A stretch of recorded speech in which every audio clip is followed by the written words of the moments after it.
காளி அற்புதம் கொடுப்பா, கண்டிப்பா கொடுப்பா. எனக்கு கண்ணு முன்னால வெளிச்சமே கொடுக்கல ஆத்தா தெய்வதான். என்னட்டு தச்சூர்லாம் வந்து இப்போ கூட சொன்னா உன் புருஷன் ஆடி வளர்க்குறான்டி, உன் கோயில நினைக்காம இருக்கிறான்டி, உன் புருஷனை கூட்டிட்டு போனேன். நான் இன்னைக்கு இந்த காசு கொடுக்குறேன் அம்மா மேல சத்தியமா சொல்றேன். நான் உடனே டிக்கெட் போட்டு நான் வந்தேன். என் புள்ளையில நான் கூட்டிட்டு போவேன்னு வந்தேன். என் புருஷனோட நான் வந்து சாமி கும்பிடணும்னு வந்தேன். நான் வந்து எல்கைக்கு வந்து பொங்க வச்சுட்டு எனக்கு பொங்கனாலே தெரியாது. எனக்கு அம்மா இன்னைக்கு காட்சி கொடுக்குறா, இப்ப காட்சி கொடுக்குறா, இன்னைக்கு எனக்கு கோடி லட்சம் அள்ளி கொடுக்குறா. என்னால வச்சுக்கிற முடியாத அளவுக்கு செல்வத்தை கொடுக்குறா, நினைச்ச அளவுக்கு கொடுக்குறா. நான் தண்ணி அள்ளி ஊத்துனாலும் அது தேனாதான் இருக்கும். என்னட்டு சாப்பிட்ற கஷ்டங்கள் அத்தனை பேரும் சொல்லுவாங்க. அந்த எதிர்பாராம கிடைச்சதே எனக்கு அன்னதானம். நீ இத்தனை பேருக்கு இங்க அன்னதானம் போடுவோம், எழுதியில போய் நீ ஒரு 10 பேருக்கு அன்னதானம் போடணும். அந்த அன்னதானம் நான் போட்டேன். அதுக்கு இந்த பீப்பு சாப்பிடலாமா? நான் விட மாட்டேன். அதுக்குள்ள ஒரு வருமானத்தை நான் கொடுப்பேன். அது எந்த வகையிலாவது அந்த ஆத்தாக்கு அந்த இங்க இருக்க மக்களுக்கு போய் சேரட்டும். இதுதான் என்னோட உண்மையான குறிக்கோள். ரொம்ப கொடுத்துட்டீங்களே, அப்புறம் என்ன கொடுத்தாலும் நான் சம்பாதிக்கிற 100 ரூபாயில 1 ரூபாய் இந்த ஆத்தாக்கு போய் சேரணும்.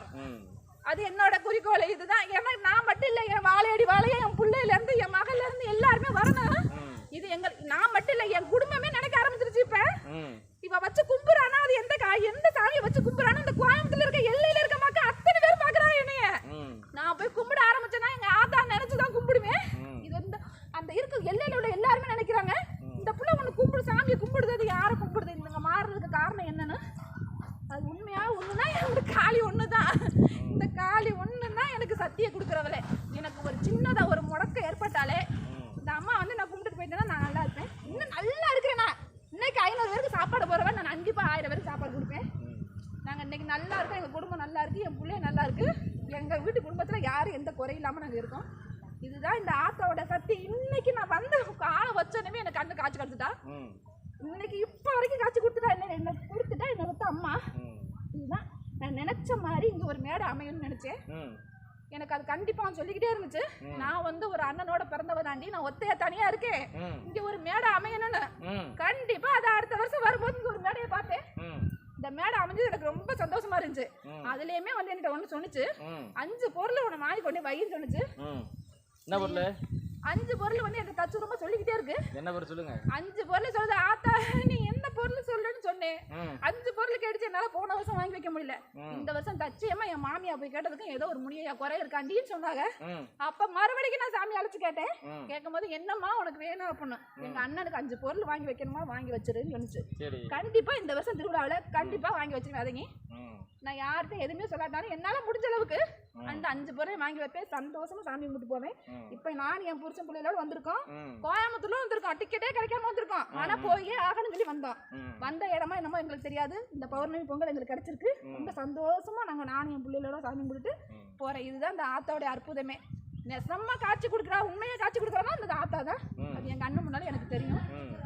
தெரிஞ்சுதான் நான் வந்திருக்கிறேன். அது யாருக்கு தெரியுமா தெரியலான்னு எனக்கு தெரியாது. எனக்கு தெரியும். எனக்கு ஒண்ணுமே வேணாண்டி, எனக்கு ஒரே ஒரு மல்லிகை மட்டும் போதும் அப்படிதான் சொன்னிச்சு. ஆனா அங்க ஒரு சிட்டை ஒண்ணு அனுப்பியிருந்தாங்க எனக்கு. அந்த சிட்டையில எல்லா பொருளும் கேட்டிருந்தாங்க. ஆனா அதுல மல்லிகைப்பூ மட்டும் கேட்காம விட்டுருந்தாங்க. அந்த பார்த்தேன், அந்த சிட்டையை நான் பார்த்தேன். அப்ப நான் மறுபடியும் கேட்டேன், உனக்கு பிடிச்ச இந்த மல்லிகைப்பூ கேட்கறியம்மா, அந்த சிட்டை எப்படி வந்திருக்கேன்னு. நான் தான் போட்டேன் தெரியாம. அது எனக்கு தெரியாது யார் போட்டதுன்னு. அதுல ஒரு மல்லிகைப்பூ மட்டும் எனக்கு ஒரு மலம் வாங்கி கொண்டு வந்து வைத்தியம் சொன்னிச்சு.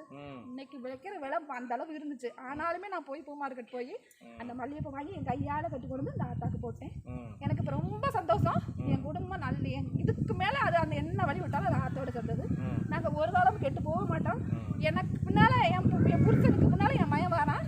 என் மயம் இப்ப கேட்கறான், எதனால வாங்கி கொடுத்தாலும் வாமா அம்மா ஊருக்கு போவோம்னு சொல்றான்.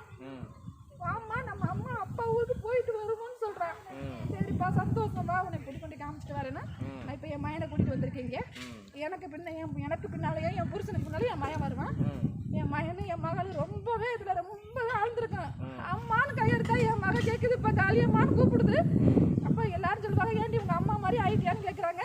என்ன அம்மா மாதிரி இல்லை, என்ன மாதிரியே வரணும் என் மகன் சொல்லி நான் கூட்டிட்டு வந்திருக்கேன். என் மகனை கூட்டிட்டு வந்திருக்கேன். அதுதான் உண்மை. இந்த ஊர் நல்லா இருக்குதுன்னா இந்த காளியாத்தா தான். இப்போ இந்த ஊர் எப்படி இருக்காங்க தெரியாது. நான் நல்லா இருக்கேன், என் குடும்பம் நல்லா இருக்கு. இன்னைக்கு நாங்க எங்க குடும்பமே நல்லா இருக்கோம். நாங்க இதை நினைச்சு எங்க அம்மா வீட்டுல, எங்க அப்பா வீட்டுல, எங்க அக்கா வீட்டுல எல்லாரும் வீட்டுல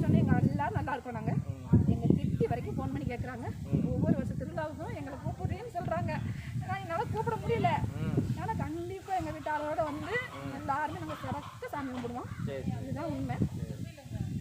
சரி, பக்தர்களை கேளுங்க. ஒரு பக்தர் கோயம்புத்தூர்ல வந்து பேசிட்டு இருக்கும்போதே அவருக்கு ஆயிடுச்சு. நமக்கு ஒரு பிள்ளைக்கு இதை பேசும்போது அதனால் அந்த காளியத்தல் வாங்க, தரிசனம் பண்ணுங்க, உங்களுக்கு நல்லது நடக்கும் அப்படின்னு.